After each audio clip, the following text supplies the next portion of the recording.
सोनपुर राज्य का राजा बहुत घमंडी था। उसे अपने ऐश्वर्य और स्थिति का बहुत घमंड था। राजा की 7 बेटियां थीं। एक दिन राजा ने अपनी बड़ी बेटी से कहा, बताओ बेटी, तुम किसके भाग्य का खाती हो? बेटी ने कहा, पिताजी, हम आपके भाग्य का खाते हैं। राजा ने फिर अपनी दूसरी बेटी से पूछा, तुम किसके भाग्य का खाती हो? पिताजी, हम तो आपके भाग्य का खाते हैं। फिर राजा ने अपनी प्रजा से पूछा कि प्रजा तुम बताओ किसके भाग का खाते हो? सब प्रजा ने यही कहा, महाराज हम आपके दिया हुआ आपके भाग का ही खाते हैं। फिर राजा ने अपनी सबसे छोटी बेटी से कहा, बेटी तुम बताओ, तुम किसके भाग्य का खाती हो? पिताजी, हम अपने भाग्य का खाते हैं। हमको जो भगवान ने दिया है हम वही खाते हैं। हम आपके भाग्य का नहीं खाते। ये सुनकर राजा को बहुत बुरा लगा। उसे लगा इसने हमारी बेइज्जती कर दी। उसने सोचा हमारा ही दिया हुआ खाती है और कहती है अपने भाग्य खाती है। राजा ने कहा, कोई तुम्हारा भाग्यवागी नहीं है। मैं तुम्हें कुछ खाने को ना दूं तो तुम भूखी मर जाओगी, भूखी। तब बेटी ने कहा, पिताजी आप ये भी करके देख लें। ये सुनकर राजा को बहुत गुस्सा आया।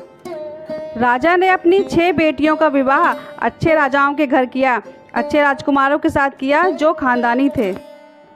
और गुस्से में आकर राजा ने अपने सबसे छोटी बेटी का विवाह एक लकड़हारे से किया। वो लकड़हारा जो जंगल में जाकर लकड़ी काट रहा था, अचानक उसे लकड़ी काटते काटते लकवा मार जाता है और वो ज़मीन पर गिर जाता है। बेचारा मलमूत्र में घिसटता रहा। हजारों मक्खियाँ उस पर भिनभिना रही थीं। ऐसे गंदे आदमी के साथ राजा अपनी बेटी का विवाह कर देता है। अपनी छोटी बेटी का विवाह लकड़हारे से करने के बाद राजा सोचता है, अब देखता हूँ तू अपने कितने भाग्य का खाती है। अब खिलाए तुझे तेरा भाग्य। वो बेचारी राजकुमारी लकड़हारे से विवाह करने के बाद महलों से झोपड़े में आ जाती है। अगली सुबह, अब इनसे मेरा विवाह हुआ है, यही मेरा भाग्य है। शायद विधाता की ऐसी ही मर्जी है। ये सोचकर राजकुमारी ने उसे पास की नदी थी उसमें जाकर नहलाया, धुलाया और साफ किया।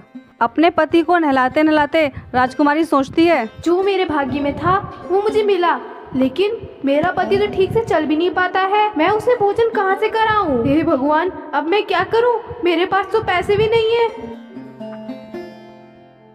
वो बेचारी जंगल जाती है। राजकुमारी होकर भी बेचारी जंगल जाकर लकड़ियाँ काटती है।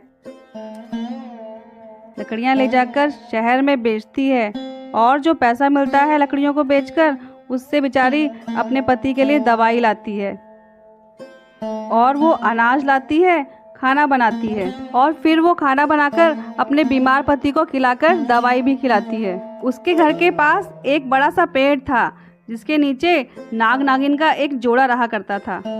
तो जब भी दूध लाकर वह अपने पति को देती और जो दूध बच जाता वह उसको कटोरे में कर नाग नागिन के सामने रख दिया करती थी। तो नाग नागिन बड़े ही प्रेम से वो दूध पीते और खुश रहते। राजकुमारी की सेवा भाव से अब उसका पति धीरे धीरे ठीक होने लगा था। अब उसको बीमारी से भी काफी राहत मिल गई थी।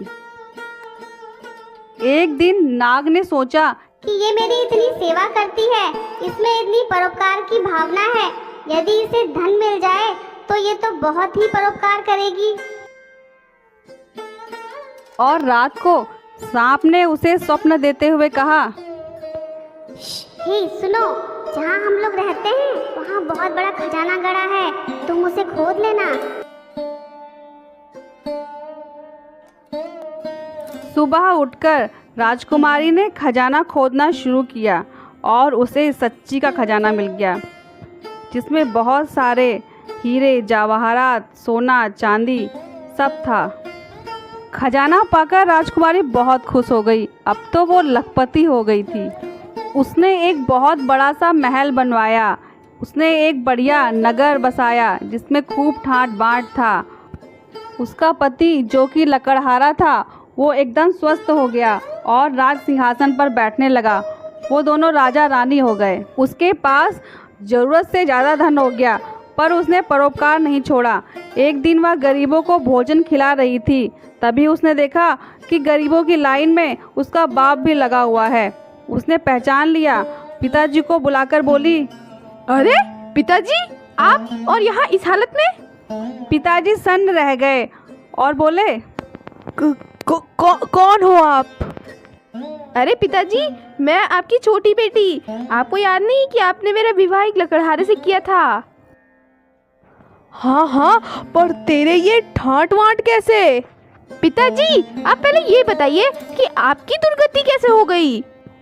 बेटी, तूने सही कहा था कि सब अपने भाग्य का खाते हैं। मैं बहुत अहंकार में था कि मैं ही सबका भाग्य विधाता हूँ, लेकिन मेरी राजगद्दी छीनने में देर नहीं लगी, सब नाश हो गया।